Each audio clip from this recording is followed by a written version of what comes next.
Mesdames, Messieurs, bonjour, bienvenue sur Alizé, ravi de vous retrouver pour votre édition de la mi-journée. Nous sommes le mercredi 25 novembre et nous avons appris ce matin le décès de la chanteuse guadeloupéenne Jenny Jonathan. Elle s'est éteinte hier soir à l'âge de 56 ans. Elle avait été propulsée sur le devant de la scène dans les années 80 grâce au groupe Carapates. Son tambour et démo créole résonnent aujourd'hui dans la tête de tous les Guadeloupéens.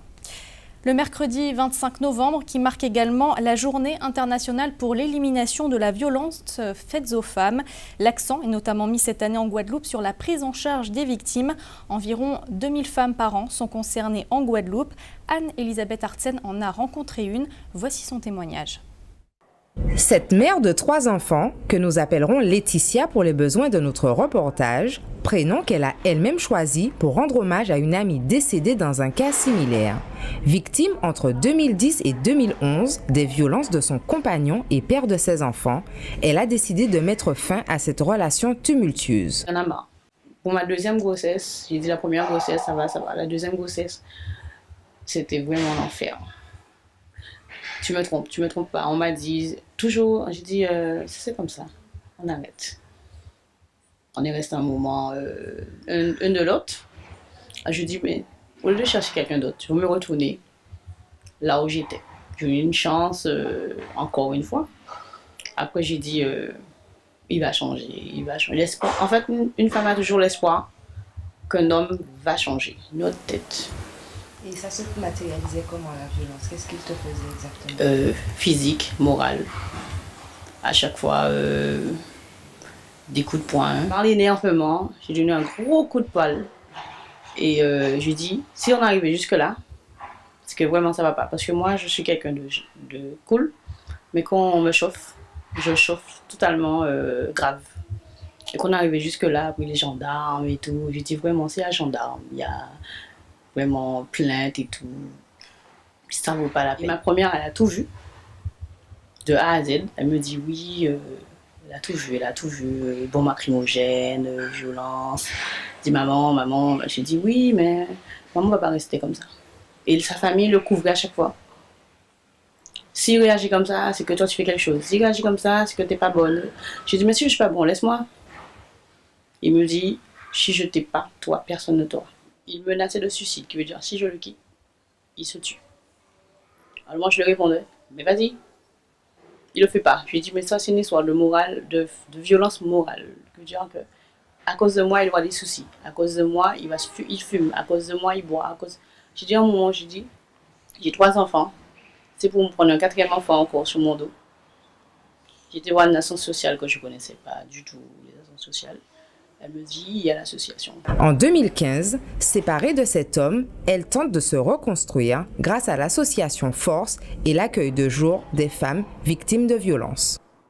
Et si vous êtes victime de violences conjugales, un numéro vert est à votre disposition en Guadeloupe, le 0800 39 19 19. Au chapitre santé, l'ARS et la Mutualité française viennent de mettre en place un programme de prévention et de promotion de santé à destination des jeunes Guadeloupéens. Plusieurs actions ont été mises en place. On fait le point tout de suite avec Anne-Elisabeth Artsen. Un tiers des étudiants déclarent avoir renoncé à des soins médicaux au cours des 12 derniers mois, principalement pour des raisons financières. Et pourtant, il existe de nombreuses aides de l'État. Alors, je pense surtout que c'est un manque d'information, justement, non seulement au niveau des parents, mais également au niveau des jeunes qui ne savent pas et qui n'y pensent pas. Sauf quand il est trop tard, justement. Quand un accident arrive, qu'ils se disent « Ah mince, j'ai pas de sécu, j'ai pas de mutuelle, pas de carte vitale ». Les mutuelles que nous proposons, nous, à la LMDE, sont vraiment adaptées au porte-monnaie de l'étudiant. Il faut savoir qu'ils ont également des aides de la région à hauteur de 80 € pour bénéficier de mutuelles. Il y a ce qui s'appelle aussi le chèque santé. Également une ACS, c'est une aide à l'acquisition complémentaire qui permet aux étudiants qui n'ont pas forcément les moyens de pouvoir avoir une mutuelle étudiante. C'est en partant de ce constat que l'Agence régionale de santé et la Mutualité française ont conçu un programme de santé publique à destination de nos étudiants. Un petit guide a été réalisé. S'agissant du guide papier, c'est une réédition. Si vous voulez, c'est la présentation dans un petit livret de conseils sur les problématiques de santé, beaucoup d'informations sur l'obésité, l'hypertension, la santé sexuelle, la santé visuelle, mais aussi l'accès aux droits. Des thématiques que les étudiants pourront retrouver également sur leur smartphone En effet, à l'heure du numérique, l'application Pass Santé Jeunesse sera bientôt disponible. Ce sont eux, même si nous avons eu un regard sur le contenu, ce sont des étudiants qui ont élaboré l'application et elle a été testée donc au mois d'octobre auprès des étudiants et le retour que nous avons eu était un retour très satisfaisant. L'application sera officiellement lancée ce jeudi à l'occasion de la journée inter-établissement organisée au gymnase Valère Lamy de Bemaou. Sans transition, on va parler politique avec les meetings et les réunions qui se poursuivent à 10 jours du premier tour des élections régionales. Et hier soir, le président sortant Victorin Lurel avait choisi la ville de Bemao. Ambiance avec Patrick Curie. C'est en fin de soirée, vers 23h, que le candidat à sa propre succession, Victorin Lurel, est arrivé sur la place Childéric Trinqueur à Bemao. Un discours où les mots envers son principal adversaire ont été nombreux. La Guadeloupe a besoin d'élégance. La Guadeloupe a besoin d'élévation.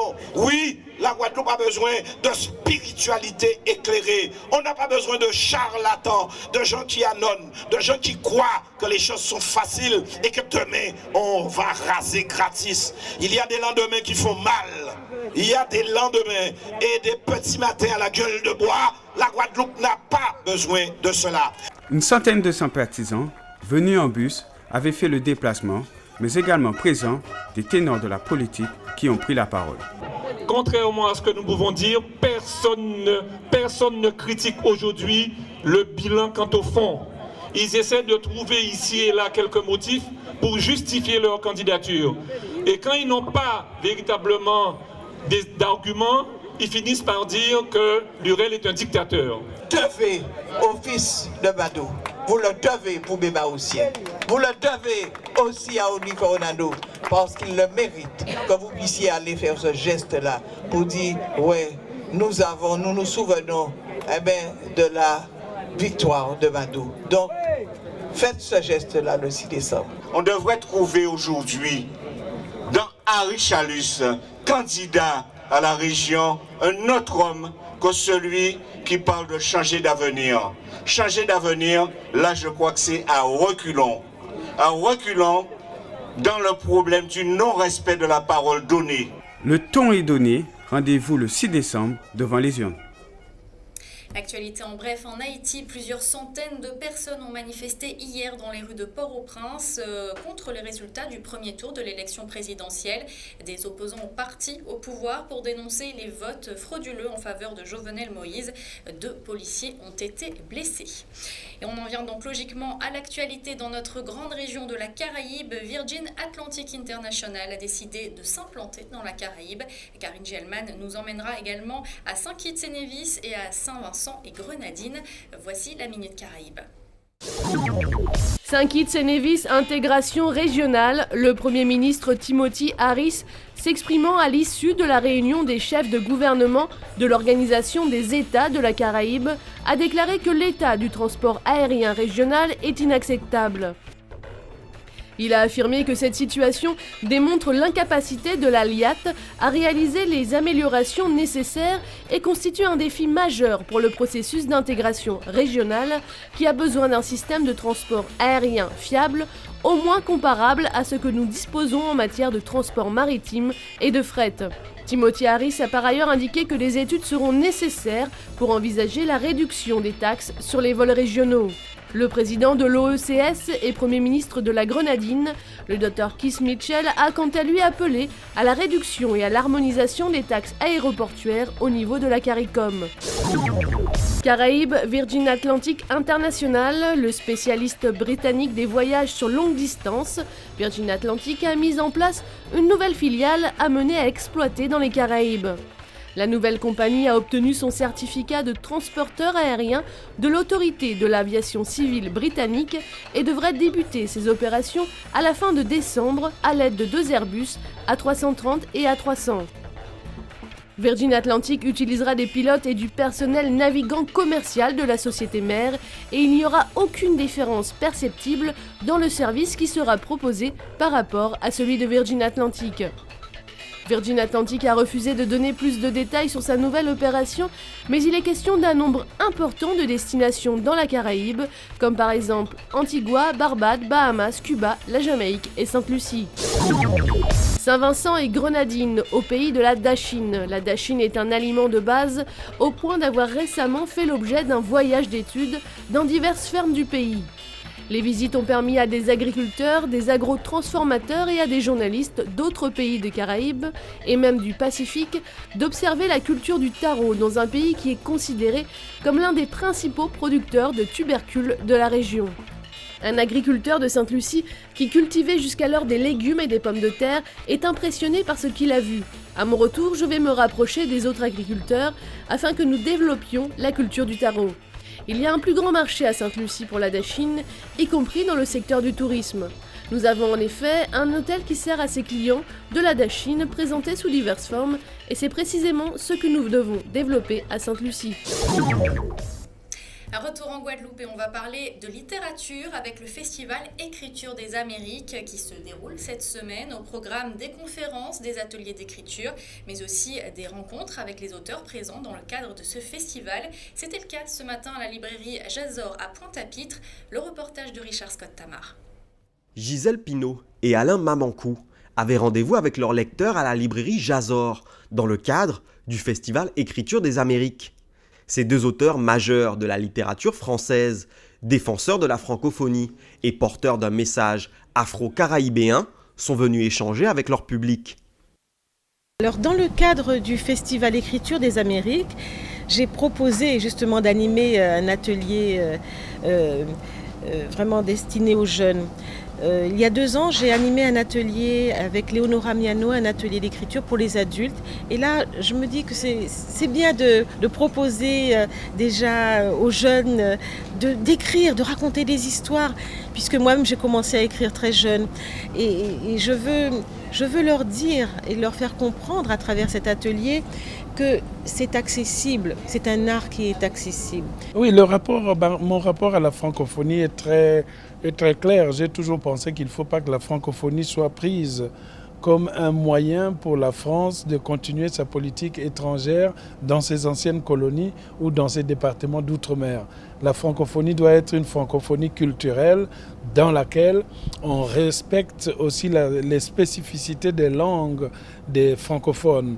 Moi, je voudrais que la francophonie épaule, par exemple, l'enseignement de la langue créole et qu'on considère le créole comme une langue à part entière et non une langue entièrement à part. Les deux auteurs présentent leur nouveau livre. Petit Piment, le roman d'Alain Mamankou, raconte le quotidien doux amer d'un enfant dans la ville congolaise de Pointe-Noire.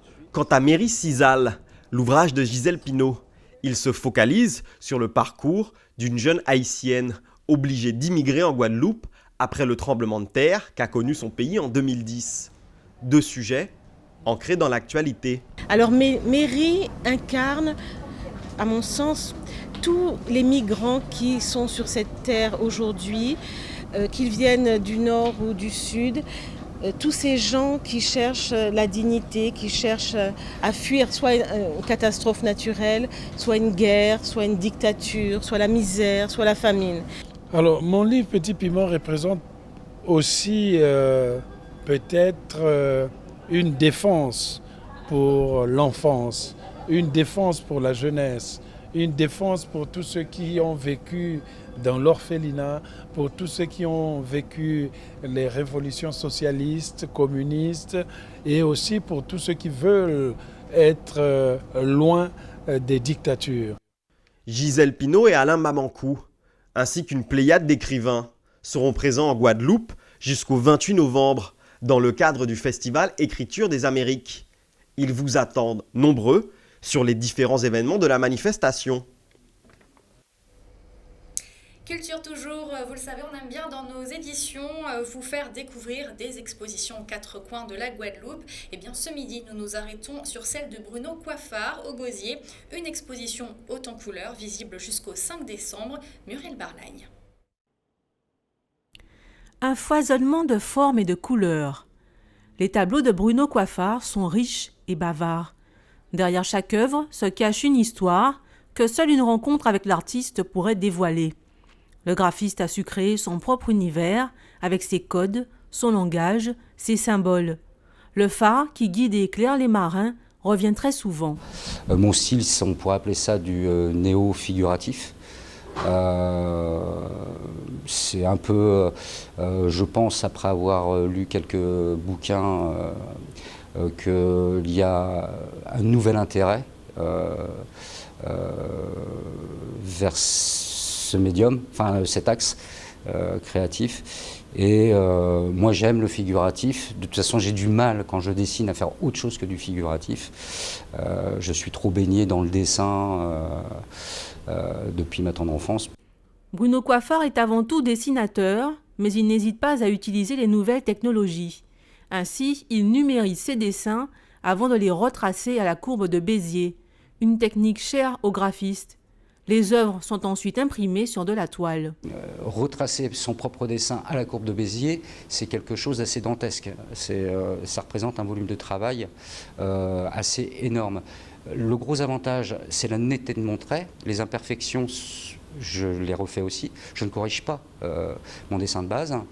Et le gros avantage, c'est qu'il est clair qu'aujourd'hui, on peut imprimer sur des supports importants et de qualité, et qui sont de terrain. Donc c'est un énorme avantage. Un tableau comme le phare, celui donc qui est derrière moi, si une personne me le demande sur 3 mètres de haut, je peux le faire sur 3 mètres de haut, sans aucune déperdition. Les œuvres obtenues sont reproductibles, mais Bruno Coiffard se limite à 10 exemplaires.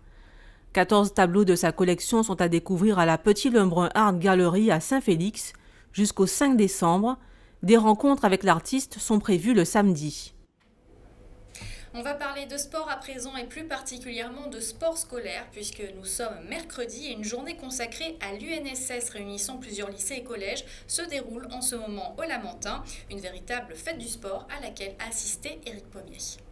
Des jeunes, comme s'il en pleuvait, ils sont venus de partout, de tous les lycées, 12 au total contre 19 collèges. Bienvenue au Parc de la Verdure au Lamentin. Leur objectif à tous, participer à cette fameuse journée UNSS, l'Union nationale du sport scolaire. Autre mission à tous, bien représenter leur établissement, si possible gagner, comme la Benjamin Tesbiané, heureuse avant tout d'être de cette fête du sport. Oui, super contente. Comme je le disais, je partais confiante parce qu'il n'y avait plus les meilleurs en cette course. Donc je suis contente. J'ai tout donné et voilà. Ça représente quoi pour toi l'UNSS? J'adore. Même hors de l'UNSS, je fais du sport, je fais du tennis. Donc l'UNSS, j'y suis tous les jours. Donc je m'entraîne vraiment pour le cross et je suis vraiment contente. 257 filles contre 397 garçons venus de la Guadeloupe entière, y compris Marie-Galante.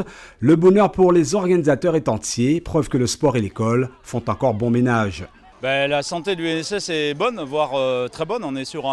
On surfe un petit peu sur une dynamique depuis maintenant 6-7 ans.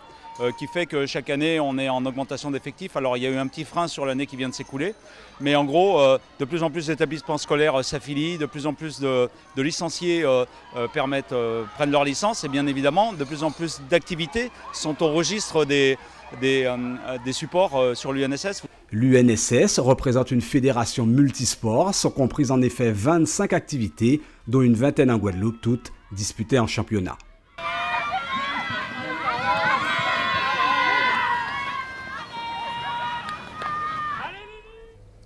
Cette édition touche à sa fin, mais avant, on va faire le point sur vos coupures d'eau du jour en raison du lavage de réservoirs de Grande Savane à Saint-François.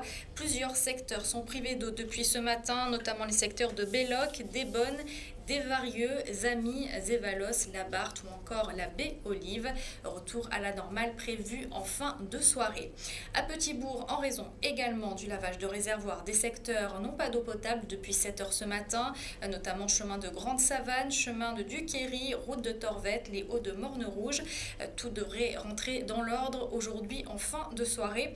Et puis à Petit Canal, les zones de Beauplan, Demeuré, Duval, Gros-Cap, Sainte-Élise et Vermont n'ont pas d'eau potable en raison du lavage de réservoirs des Mangles. Retour à la normale prévu en fin d'après-midi.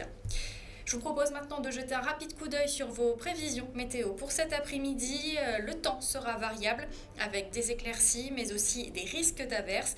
Les températures, elles, seront comprises entre 26 et 28 degrés. C'était le journal de la rédaction. Merci de l'avoir suivi. Une édition que vous pouvez bien sûr revoir sur notre site le www.alizé.com. Dans quelques instants, une météo détaillée de notre région, suivie du journal de TF1 et de petits secrets entre voisins.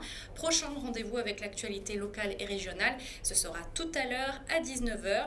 Et puis je vous propose ce midi de se quitter en musique avec la voix de la chanteuse guadeloupéenne Jenny Jonathan. Elle s'est éteinte hier soir à l'âge de 56 ans. Elle avait notamment été propulsée sur le devant de la scène dans les années 80 avec des titres comme Au son tambour ou encore des mots créoles. Très bon après-midi sur Alizé.